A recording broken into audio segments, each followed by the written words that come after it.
that's not working anymore, you know? And the first step of that is to recognize that in our physical reality, what we've created, you know, let's look at it. Like sex trafficking, you know, the pandemic, our world's dirty, disconnection, divorce, communities breaking down, you know, everything that is not based on truth. Now the universe is shifting us, and we're actually in flow with the universe, whether we know it or not, but we're being lifted and forced into a higher state of being. Right. And, you know, you can't really resist what's happening in the world. But to be conscious and aware of, you know, what's going on in the world. And I think having a way to understand the stages of the soul journey of what we as humans are going through to bring an end to the old in order to rebirth the new, you know, what we're calling human 2.0. Which is we get to create what that gets to be. And so it's those of us that are being called with a higher calling to answer the call and bring your gift to the table and join the discussion and help us, you know, let your soul express itself and put yourself out there, right? And inspire others so that we can then join and band together so that we can create a better place. Right. And I think we're already seeing some of this with what COVID and this whole pandemic has done.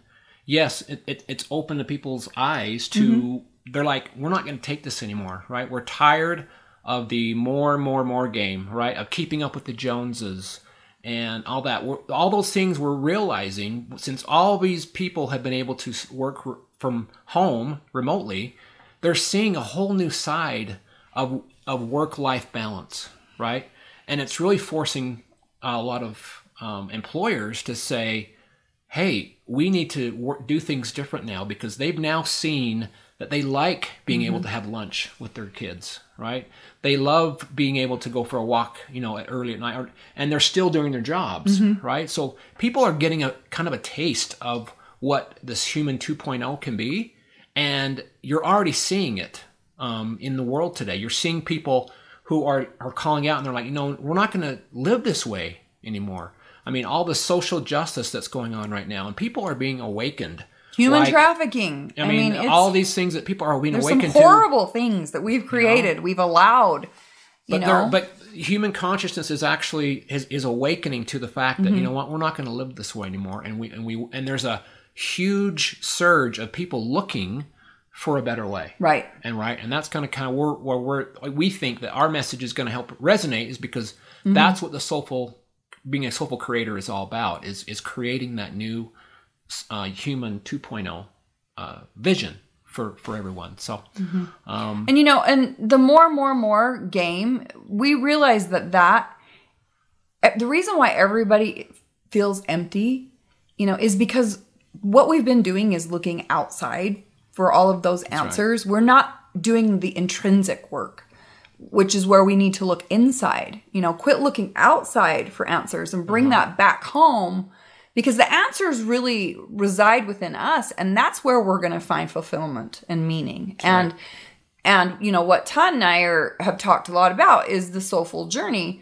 and that is to get back to being childlike and playful and creative. And our souls are wanting to say, hey, we have the answers. We remember the truth. We can help you remember who you really are and how to align with abundance and wholeness and harmony and collaboration and get back to community. And, you know, the soul is wanting to help us to recreate our world. And that's where, you know, we have to do this coming together of the human part of us and the soul, and learning to work together from a place of wholeness and creating truth and remembering truth and sharing that with everyone. Right. And being a guide, right? Allowing the souls within us to really have a voice. And, you know, what does our soul want to create in the world? What do we desire to experience? What do we want to create for our children and our grandchildren?